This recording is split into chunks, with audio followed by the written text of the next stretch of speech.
The American landscape is shifting beneath our feet, and you deserve to know exactly how the fundamental pillars of our economy were defended in the most watched event of the decade. Most people see these political debates as mere shouting matches, but what unfolded between the seasoned builder from Queens and the young activist from Westchester was a masterclass in the triumph of facts over feelings. If you stay with me until the very end, you will discover the specific moment a simple calculator became the most powerful weapon in the room, and how a few pages of tax records dismantled a carefully crafted public image forever. This is not just a recap of a debate, but a deep dive into the survival of the American system itself. The stage in Manhattan was set with a tension so thick you could feel it through the screen as 500 onlookers divided by ideology prepared for a collision of worlds. On one side stood the embodiment of the American bootstrap story, a man who spent 5 decades navigating the brutal world of New York real estate and high-stakes international business. Across from him was a newcomer who had successfully leveraged social media to promote a radical restructuring of the very system that allowed her to rise to prominence. The air was charged with the electricity of a historic turning point where the theory of democratic socialism would finally have to answer to the cold, hard math of capitalism. The contrast began long before a single word was spoken, starting in the green rooms where 2 very different philosophies of preparation were on full display. The young congresswoman was surrounded by a small army of staffers and academic consultants who were desperately trying to cram years of economic theory into a few hours of talking points. They were focused on viral clips and lighting and the aesthetics of the struggle, while their candidate reviewed cards filled with emotional rhetoric about the Nordic model.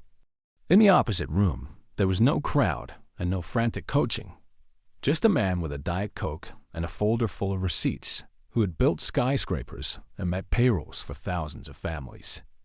When the candidates walked out, the visual irony was immediate and impossible for any hard-working American taxpayer to ignore. The representative who claimed to speak for the oppressed and the struggling was draped in a designer outfit that represented several months of rent for the average family in her district. She waved with the polished precision of an influencer who understood the lens of a camera, but perhaps not the reality of a balance sheet. Meanwhile, the billionaire took his place with the ease of someone who had won and lost more in a single afternoon than most career politicians see in a lifetime. As the first questions about economic systems were leveled, it became clear that one side came to give a speech while the other came to conduct an audit.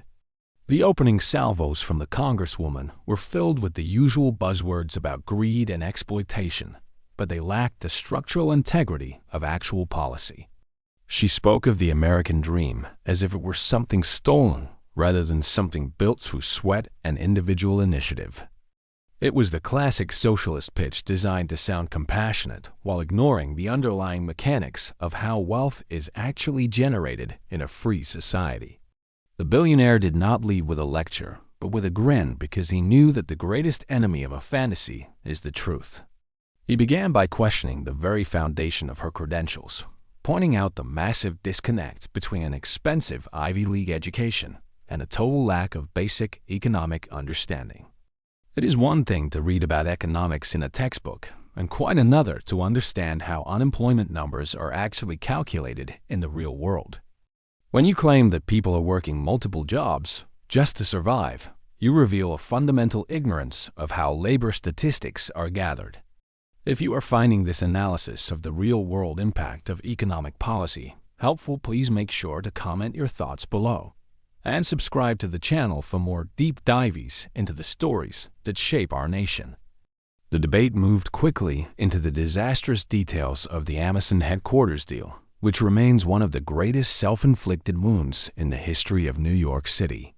The congresswoman had celebrated the departure of 25,000 high-paying jobs as if she had won a great victory for the working class.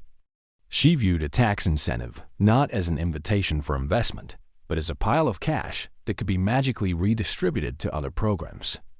This fundamental misunderstanding of how tax revenue is generated showed the audience that she preferred 100% of nothing over a smaller piece of a multi-billion-dollar pie. The builder from Queens didn't just use words to make his point, but brought the actual figures to the screen for every viewer to see for themselves. He showed how her decision turned $27 billion in projected revenue into a flat zero and left their own constituents without the opportunities they were promised. It was a brutal reminder that when ideology meets the real world, it is the workers who end up paying the price for the politician's ego. The image of the billionaire explaining the basic concept of an investment to an elected official with an economics degree was a moment that will be studied in schools for years to come. As the heat in the studio rose, the discussion turned toward the personal lifestyle of the person claiming to be a champion of the poor. It is difficult to take a sermon on wealth inequality seriously when the preacher is wearing $500 shoes and attending $35,000 galas. The billionaire methodically went through the receipts, showing the luxury apartment and the designer wardrobe that stood in stark contrast to the narrative of a struggling girl from the Bronx. He pointed out that she wasn't just a critic of the wealthy, but a member of the top 10% of earners who simply had better branding. The most devastating moment of this section came when he addressed the complaint about her $100,000-$70,000 salary. To the average American family earning $70,000 a year, hearing a politician complain about that kind of income is an insult to their daily struggle. It revealed a level of detachment that usually takes decades of life in the DC bubble to achieve, but she had reached it in just a few years. He called her a champagne socialist, and the label stuck because it was backed by the undeniable evidence of her own choices. This brings us to the core of the ideological battle, where we must ask ourselves if we want a country managed by those who build or those who merely perform for the cameras. If you believe in the power of the individual over the control of the state, please take a moment to comment your support and subscribe to this channel so we can continue to bring you these essential updates. The discussion of the Green New Deal was where the math finally and completely overwhelmed the rhetoric of the progressive movement. The billionaire pulled out a calculator and did what no one in the media had bothered to do, which was to actually add up the cost of a $93 trillion dream. He broke it down to the household level, showing that every family in America would be on the hook for $600,000 to fund a plan that couldn't even survive its own frequently asked questions page. He mocked the idea of eliminating air travel and worrying about the biological functions of cattle, while the audience laughed at the absurdity of it all. When pressed for a specific way to pay for such a staggering sum, the Congresswoman had no answer other than to cite the funding of past wars, which is a logical fallacy of the highest order. You cannot fund a $93 trillion overhaul of the entire economy by simply pointing at a military budget that is a fraction of that size. The billionaire pointed out that even if you seized the entire wealth of every billionaire and every high earner in the country, you still wouldn't have enough to pay for even a quarter of her plan. It was the moment the fairy tale ended and the reality of the math took over. The shockwaves from that 90-minute exchange traveled far beyond the studio walls and began to ripple through the ivory towers of academia and the high-stakes trading floors of Wall Street.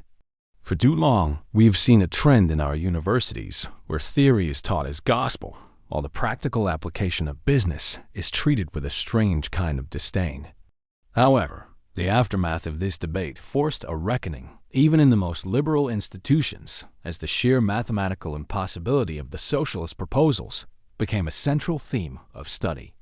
Professors who had once championed the rhetoric of a radical overhaul found themselves unable to answer the simple questions of funding and infrastructure that the billionaire had raised. At the Harvard Business School, a new case study emerged that focused specifically on what happens when a public figure built on social media popularity meets the relentless scrutiny of economic reality. The study examined how a massive following and a high level of engagement can create a dangerous illusion of competence that quickly vanishes under pressure. It highlighted the fact that messaging is not the same as management, and that a viral post cannot substitute for a coherent understanding of a complex system. This case study became a required text for future leaders as a warning against the hubris of thinking that good intentions can override the basic laws of supply and demand. Even at Stanford, the economics department began using the specific breakdown of the unemployment statistics from the debate to illustrate why precision in language and data is essential for any serious policymaker. They analyzed the claim that low unemployment was a result of people working multiple jobs and showed students why that statement was not just a minor error, but a total failure to understand the fundamental metrics of the American labor market. This serves as a vital lesson for every citizen who wants to understand why our country has prospered while others have failed, because we cannot fix problems that we do not even have the capacity to measure correctly. The financial markets provided their own immediate verdict as the Dow Jones Industrial Average began to climb in the after-hours trading sessions following the billionaire's closing arguments. Investors and business owners across the nation felt a renewed sense of confidence as they watched the primary threats to their industries dismantled with such clarity and precision. The market is not a sentient being, but it is a collection of the decisions made by millions of people who vote with their capital every single day. When the threat of a $93 trillion tax burden is exposed as a mathematical fantasy, the entire economy breathes a sigh of relief. This surge in confidence was not just about stock prices, but about the small business owners in the heartland who were terrified of the regulations and costs associated with the Green New Deal. They saw in that debate a defense of their right to operate and grow without the crushing weight of a government that views them as an endless source of revenue for impossible projects. It was a reminder that the backbone of this country is not found in the halls of Congress, but in the shops and factories and offices where people actually produce something of value for their neighbors. If you are committed to preserving the economic freedom that has made America the greatest engine of prosperity in history, please take this moment to comment your thoughts and subscribe to our channel for more in-depth reporting. The cultural impact of the phrase "stick to Instagram" became a defining moment for a generation that had been told they could change the world with a hashtag. It signaled a return to the idea that you have to earn your seat at the table through results and experience rather than through the volume of your digital megaphone. We saw a shift in the polling data as young people who had been enamored with the promise of free everything began to realize that someone always has to pay the bill. The appeal of democratic socialism began to evaporate when it was shown to be nothing more than a series of slogans without a budget. Within the halls of power, the political fallout was equally severe, as even those within the same party began to distance themselves from the toxic brand of economic illiteracy. Leadership that had once used the squad for energy and outreach suddenly found them to be a liability in any serious discussion about the national budget or industrial policy. Committee assignments were shifted, and the once mighty social media presence was met with a quiet but firm exclusion from the actual work of governing. This serves as a vital reminder that while fame is fast and loud, true power is built on the steady foundation of knowledge and the ability to deliver. The ultimate failure of the progressive movement in this moment was its inability to reconcile its elitist lifestyle with its populist rhetoric. You cannot claim to be the voice of the struggle while you are living in luxury and attending parties that cost more than the average American makes in a decade. People have a natural radar for hypocrisy, and when the receipts were finally shown, the mask didn't just slip, it was completely removed. This is why we must always demand transparency, and why we must always look at what our leaders do rather than just listening to what they say in their polished video clips. As we look toward the future, the lesson remains clear that the American system of capitalism is the only one that has ever consistently lifted people out of poverty and provided a path to true success. It is not a perfect system, but it is a system that recognizes human nature and rewards hard work and innovation. We must be vigilant in protecting it from those who would tear it down in favor of a failed ideology that has left nothing but destruction in its wake across the globe. The debate was a turning point because it forced us to choose between a future of building or a future of redistributing, and the American people chose to build. One of the most persistent strategies used by the radical left is the constant pointing toward the Nordic countries as a shining example of a socialist utopia that America should emulate. During the heat of the debate, the Congresswoman repeatedly invoked Denmark and Sweden as proof that a government-run economy can lead to widespread prosperity and happiness.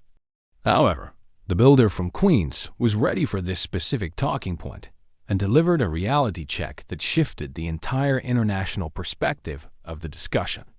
He pointed out that the Prime Minister of Denmark himself had publicly requested that American politicians stop calling his country socialist because they are, in fact, a market economy. The truth is that these nations often have lower corporate tax rates than the United States and rely on a vibrant capitalist engine to fund their extensive social welfare programs. They do not stifle innovation or destroy their industries with the kind of crushing regulations proposed in the Green New Deal. Instead, they understand that you must first create wealth before you can ever hope to distribute it for the public good. By exposing this distinction, the billionaire showed that the Congresswoman was citing countries she didn't actually understand as models for a system she couldn't actually fund. This misunderstanding of international economics is not just a minor academic disagreement, but a dangerous foundation for national policy. When you tell the American people that they can have everything for free, by simply taxing a few billionaires, you are engaging in a form of economic malpractice. The billionaire highlighted that the Nordic model relies on a broad tax base where nearly everyone pays a significant portion of their income to support the system. This is a far cry from the socialist narrative in America, which promises that the middle class will never have to see their taxes rise while receiving a lifetime of government benefits. The debate also touched on the critical role of energy independence and how a transition to a forced green economy would weaken the standing of the United States on the global stage. The builder argued that by attacking our own fossil fuel industries, we are essentially handing over our economic keys to our adversaries and competitors around the world.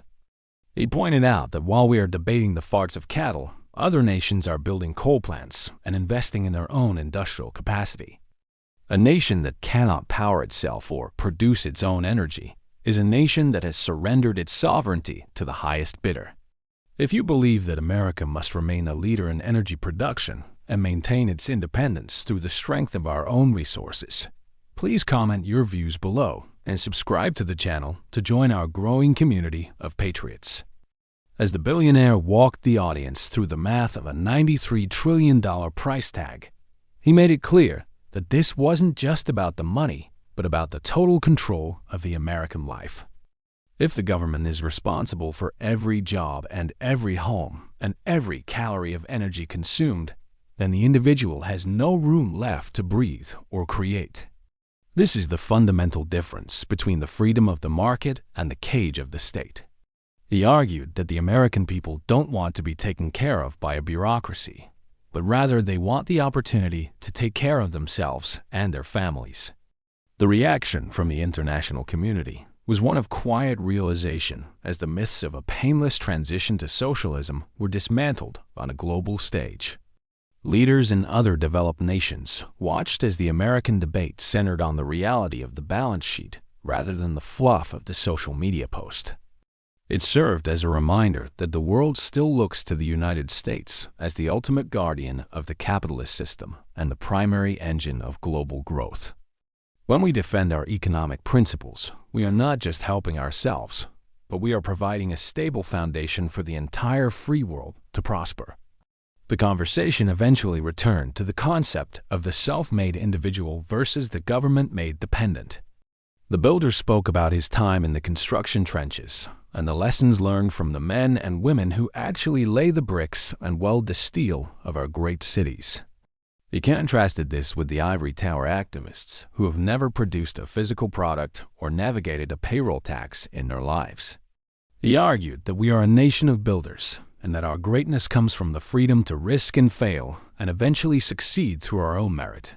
This sentiment resonated deeply with those who have spent their lives working toward a retirement and a legacy for their children.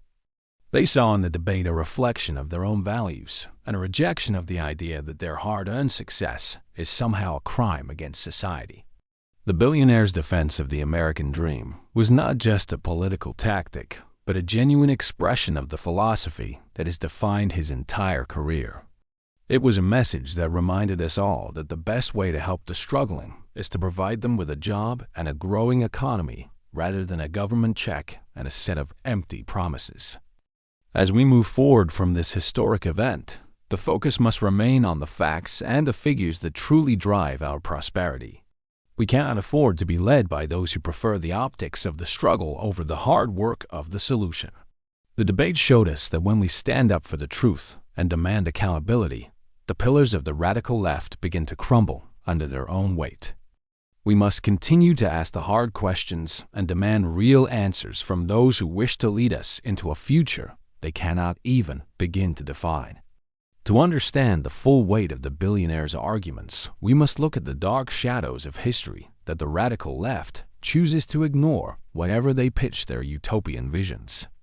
During the final moments of the debate, the builder from Queens invoked the names of nations that were once prosperous but were brought to their knees by the very policies being discussed on that Manhattan stage. He pointed to the tragic collapse of Venezuela, a country with more oil reserves than almost anywhere on Earth, which was transformed into a place of starvation and hyperinflation in just a couple of decades. This is the inevitable result when a government decides it knows how to manage resources better than the people who actually produce them. The lesson of the Soviet Union was also brought to the forefront as a reminder of what happens when the state attempts to eliminate the polis. Individuals drive for excellence in favor of a forced collective mediocrity. The billionaire argued that socialism is not a new or progressive idea, but a recycled failure that has been tried on every continent and has resulted in the same outcome of poverty and oppression every single time. He noted that the human spirit cannot be crushed by a bureaucracy without eventually leading to a total systemic failure. By bringing these historical realities into the conversation, he forced the audience to look past the Instagram filters and see the cold bars of the cage that socialism eventually builds. If you believe that America must learn from the mistakes of the past to ensure a prosperous future for our grandchildren, please take a moment to comment your thoughts and subscribe to this channel so we can continue to defend the values of freedom and history. As the political career of the young activist began to fade, the American landscape saw the emergence of a new kind of leader who values results over rhetoric. We are seeing businesswomen and entrepreneurs stepping into the political arena not because they want a career in Washington, but because they are tired of seeing their industries threatened by economic illiteracy. These are people who understand what it means to sign the front of a paycheck, and who know that every dollar the government spends must first be earned by someone else's hard work. This shift represents a return to the pragmatic roots of our nation, where success is celebrated and common sense is the primary requirement for public office. The contrast between the two debaters also highlighted a major shift in how the American public views the concept of victimhood versus victory. For too long, we have been told that we are defined by our grievances and that the system is rigged against us at every turn. However, the billionaire's performance showed that the most effective way to counter a narrative of oppression is to demonstrate a track record of achievement. He argued that we are a nation of winners and that we should be looking for leaders who inspire us to reach our full potential, rather than those who encourage us to settle for a government handout. This change in the national discourse is already affecting how local governments are approaching business development and job creation.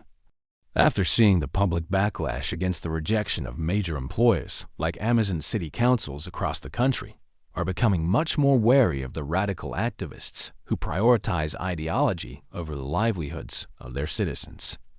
There is a growing understanding that a thriving business community is the only sustainable source of tax revenue for schools and infrastructure. The debate acted as a catalyst for this realization and provided a blueprint for how to defend the interests of the hard-working taxpayer against those who wish to spend their money on fairy tales. As we conclude this deep dive into one of the most significant moments in modern American history, we are reminded that the fight for our economic soul is far from over. It requires constant vigilance and a commitment to the facts even when they are unpopular or difficult to hear. The billionaire showed us that the truth is the only effective defense against a beautiful lie, and that math will always outlast a hashtag. We must continue to demand that our leaders understand the systems they wish to govern and that they respect the principles of liberty and property that have made us the envy of the world. The American dream is not a gift from the government, but a prize won through effort and the freedom to pursue one's own path. The debate in Manhattan was a powerful reaffirmation of that truth and a warning to anyone who thinks they can replace our prosperity with their own version of a failed ideology. We stand at a crossroads, and the path we choose will determine the fate of our republic for generations to come. Let us choose the path of building and freedom and the relentless pursuit of excellence that has always defined the American character. The true strength of the American experiment does not reside in the skyscrapers of the wealthy or the marble halls of the Capitol, but in the quiet living rooms of the middle class, where families plan for a future they have earned through decades of discipline. During the debate, the builder from Queens spoke directly to these millions of Americans who feel that their stability is being treated as a piggy bank for radical social engineering. He argued that the socialist vision requires the dismantling of the middle class because a dependent population is much easier to control than one that owns property and values its independence. By defending the right to keep what you earn, he wasn't just talking about money, but about the dignity that comes with self-reliance. Property rights are the invisible glue that holds a free society together, and when those rights are threatened, the entire structure of innovation begins to crumble. The billionaire pointed out that the reason people from all over the world still flock to American shores is that they know their ideas and their assets will be protected from arbitrary seizure by the state. In a socialist framework, the concept of ownership is replaced by the concept of permission, where the government decides who gets to thrive and who must be sacrificed for the collective. This stifles the very creative energy that led to the development of the technologies and medical breakthroughs that the world now takes for granted. If you believe that your home and your hard-earned savings should be protected from the overreach of Washington bureaucrats, please comment with your support for property rights and subscribe to our channel to help us defend the American way of life. The discussion then moved toward the essential role of the entrepreneur as the primary driver of social mobility in a capitalist system. The builder noted that while the Congresswoman spent her time demonizing success, he spent his life creating the environments where people could achieve it for themselves. He highlighted that most of the jobs in this country are created by small business owners who take massive risks to bring a new product or service to the market. These people are not the villains of the American story, but its heroes, and any policy that punishes their ambition is a policy that ensures national decline.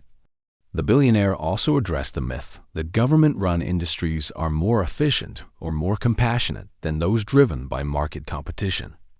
He used the example of the healthcare system and the Veterans Administration to show that when the state is in charge, the quality of service drops while the costs skyrocket due to a lack of accountability. In a market system, a business that fails to serve its customers will go out of business. But in a socialist system, a failing government program simply asks for a larger budget. This lack of a feedback loop is why socialism always leads to a decline in the standard of living for everyone involved. As the debate reached its final crescendo, the focus shifted to the legacy we are leaving for the next generation of American workers. The builder argued that we owe it to our children to leave them a country that is debt-free and filled with opportunity, rather than one that is bankrupt and bogged down by entitlement programs we cannot afford.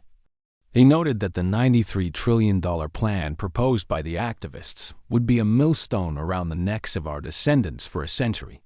To prevent this, we must return to a philosophy of fiscal responsibility, where we only spend what we have, and we prioritize the growth of the private sector over the expansion of the bureaucracy. The standing ovation that followed the billionaire's closing remarks was a clear indication that the heart of the country still beats for freedom and common sense. The American people are not looking for a savior in the form of a politician, but for a protector of the system that allows them to be their own saviors.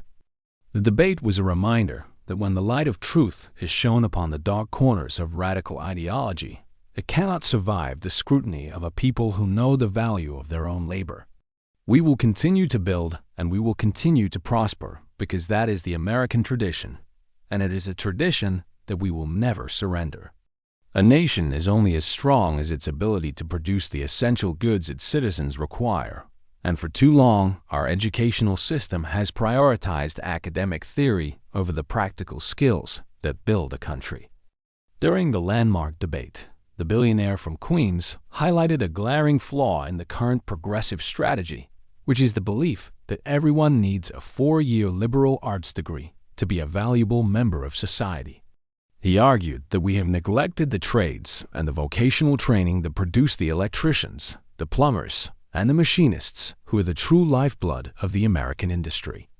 By funneling billions into student loans for degrees that offer no path to economic independence, the government is creating a generation of debtors rather than a generation of builders. This disconnect between education and the economy is a primary reason why radical ideologies find such fertile ground among the youth who feel betrayed by the promises of the academic elite. The builder pointed out that a person with a mastery of a trade can often earn more and contribute more to their community than someone with an advanced degree in a subject that has no market value. He called for a massive shift back toward an education that respects manual labor and understands the mechanics of the real world. This is not just a matter of economics, but a matter of national dignity as we return to the idea that there is profound honor in creating something tangible with one's own hands. If you believe that America needs to bring back shop classes and prioritize vocational training for our young people, please take a moment to comment your support and subscribe to this channel so we can continue to advocate for a return to common sense education. The conversation then expanded into the necessity of a domestic manufacturing renaissance that would bring our supply chains back within our own borders. The billionaire argued that the socialist approach of high taxes and heavy regulation has driven our factories overseas and left us dependent on our global competitors for everything from medicine to steel. He noted that a truly sovereign nation must be able to manufacture its own essential goods, and that the only way to achieve this is to create a business environment that rewards investment rather than punishing it. By cutting the red tape and lowering the tax burden, we can make it profitable to build in America again and provide the kind of stable, high-paying jobs that can support a family on a single income. This vision of an industrial powerhouse is fundamentally at odds with the Green New Deal, which seeks to dismantle our existing energy and manufacturing infrastructure in favor of unproven and expensive alternatives. The builder from Queens reminded the audience that the strength of the American economy was built on the back of reliable and affordable energy. To surrender that advantage for the sake of ideological purity is a form of national suicide that would leave us impoverished and vulnerable. He argued that we should be unleashing our energy potential to power our factories and lower the cost of living for every American household. Finally, the debate returned to the bedrock of our republic, which is the constitutional protection of our economic freedoms. The billionaire pointed out that the founders understood that liberty is impossible without the security of private property and the right to engage in free enterprise. The socialist agenda is not just an attack on our wallets, but an attack on the very framework of our government, which was designed to limit the power of the state over the life of the individual. He vowed to defend the constitutional order against those who wish to replace our rights with government permissions. As we look at the progress we have made in reclaiming our economic identity, we must remain steadfast in our commitment to the principles that made us great.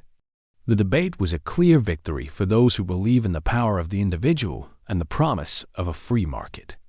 It showed that when we focus on the reality of the workshop and the factory floor, rather than the theories of the classroom, we can achieve a level of prosperity that is unparalleled in human history. Let us continue to build and manufacture and innovate as only Americans can, and let us ensure that our nation remains the workshop of the world for generations to come. The horizon of the year 2030 beckons with a promise that can only be fulfilled if we remain anchored to the principles that stood the test of fire on that debate stage in Manhattan. We are looking toward a decade where the American worker is no longer an afterthought in the halls of globalist power, but the primary engine of a national resurgence. The builder from Queens demonstrated that when we remove the shackles of socialist theory, we unleash a torrent of creativity that can solve our most pressing challenges from infrastructure to healthcare. This vision for the future is not built on the shifting sands of social media trends, but on the solid bedrock of industrial strength and fiscal sanity. We envision an America where the term "Made in the USA" is once again a global gold standard for quality and innovation across every sector of the economy. This is a future where our cities are not laboratories for failed social experiments, but hubs of commerce and safety where families can thrive without the fear of rising crime or crumbling services. The billionaire pointed out that the path to this prosperity is not through the expansion of the welfare state, but through the expansion of the opportunity zone. We want a nation where every citizen has the chance to build a legacy that can be passed down to their children without being drained by a predatory tax system. As a viewer who has spent a lifetime contributing to the strength and character of this great nation, your voice is more important now than ever before in our history. If you are ready to stand up for the legacy of hard work and protect the American dream for the generations to come, please comment your commitment below and subscribe to this channel as we march toward a brighter future. The legacy of the generations over 50 is the very foundation upon which this country sits, and it is a legacy that deserves to be protected from those who wish to rewrite our history. The debate was a reminder that we cannot allow the wisdom of experience to be silenced by the volume of the uninformed who have never built a business or managed a crisis. We have a responsibility to pass on a country that is stronger and freer than the one we inherited, and that requires a rejection of the dependency culture that socialism promotes. The builder's victory was a victory for every American who has ever stayed up late working on a business plan or sacrificed to ensure their family had a better life. In the final analysis, the confrontation between the billionaire and the activist was the ultimate proof that truth does not require a filter to be powerful. While the socialist side relied on polished lighting and carefully scripted emotional appeals, the capitalist side relied on the undeniable reality of the balance sheet and the historical record. This is a lesson that will resonate long after the current political cycle has ended, because it speaks to the fundamental nature of the human experience. We are a species that thrives on challenge and reward, and any system that seeks to equalize the outcome at the expense of the effort is a system that is destined to fail. The debate ended not just with a standing ovation, but with a renewed sense of national purpose that has begun to spread to every corner of our republic. We are seeing a return to the values of accountability and competence in our public discourse, and a growing skepticism of those who offer easy answers to complex problems. The American people have shown that they are not interested in a fairy tale, but in a future that they can build with their own two hands. We will continue to be a nation of builders and dreamers and achievers, because that is what it means to be an American. As the lights dimmed in the studio and the viral clips began to circulate, the message was clear to everyone watching across the world that the American spirit is alive and well. We are not a country that surrenders to the failed ideologies of the past, but one that creates the innovative solutions of the future. The builder from Queens and the citizens who stand with him are the guardians of a flame that has lit the way for humanity for over 2 centuries.